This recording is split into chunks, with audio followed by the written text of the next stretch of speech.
ठीक है, नेचर जान सकते हैं, शहाबुद्दीन का नेचर आप लोग कोई नहीं जानता है उनके बारे में, सब बातें, उनसे भी गलतियां हुई हैं, लेकिन उनकी अच्छाइयों पर जाइए। रावण में भी बहुत गलतियां थी, लेकिन क्यों कहता है कि रावण इतना विद्वान आज तक कोई धरती पर पैदा नहीं हुआ? क्यों? क्योंकि रावण में कुछ गुण भी था। उसी तरह शहाबुद्दीन में भी कुछ गुण था, कुछ अवगुण था। गुण के बारे में आप लोग बताया कि 90 के दशक में जब माले हम लोगों पे अत्याचार करता था, ब्राह्मण को, भूमिहार को, राजपूत को और अन्य जातियों को, पिछड़ी जातियों को, अन्य गरीब ग्रुपों को जब माले अपने गोलियों का निशाना बनाता था और हत्याएं आए दिन सिवान में होती थी, उस समय शहाबुद्दीन का जन्म हुआ। तब माले का वहाँ ग्राफ कम हुआ, तब आप सब लोग सुरक्षित हैं वहाँ।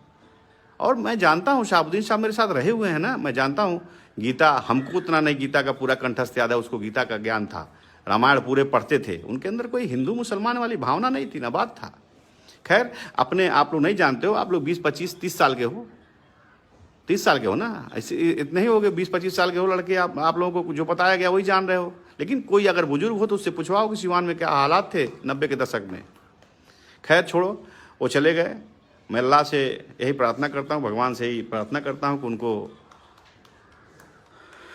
शांति, आत्मा की शांति मिले और जन्नत में जगह मिले। और मैं कुछ नहीं कह सकता,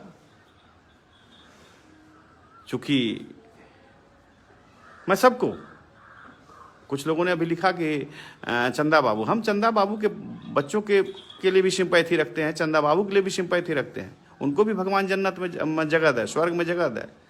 लेकिन परिस्थितियां क्या बनी, किस परिस्थिति में कौन किसकी हत्या किया, कौन किसकी हत्या नहीं किया, ये भी तो जांच का विषय है। शहाबुद्दीन को सजा हुआ, अपनी सजा भुगत रहे थे, अभी से सजा हम आप देने वाले कौन है? सजा देने वाला भगवान है। जेल गए, जेल में भी उनके साथ साजिश हुई, ये भी मैं बता रहा हूं। शहाबुद्दीन ऐसे मरने वाला इंसान नहीं था कि कोई कोरोना से उसको मार सकता था, उसके साथ साजिश हुई है। शहाबुद्दीन के हत्या की भी जांच होनी चाहिए, मैं जानता हूं। चूंकि वो बहुत बोल्ड आदमी था, वो डेली एक्सरसाइज, योगा, प्राणायाम करने वाला व्यक्ति था, वो इतनी जल्दी हार मानने वाला नहीं था। लेकिन खैर, मौत का एक बहाना है, किसी रूप में उसको आना है। जब बिहार के चीफ सेक्रेटरी इसी बीमारी से न मर गए।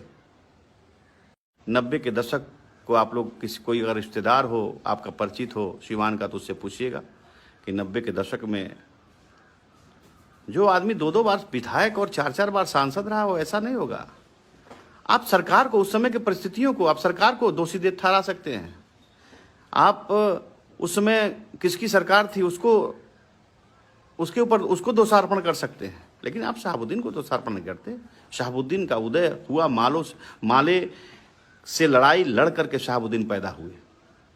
वो इंजीनियरिंग का छात्र, वो पीएचडी किया। मैं जानता हूं शहाबुद्दीन को गीता का ज्ञान था, पूरी रामायण स्वयं जानते थे।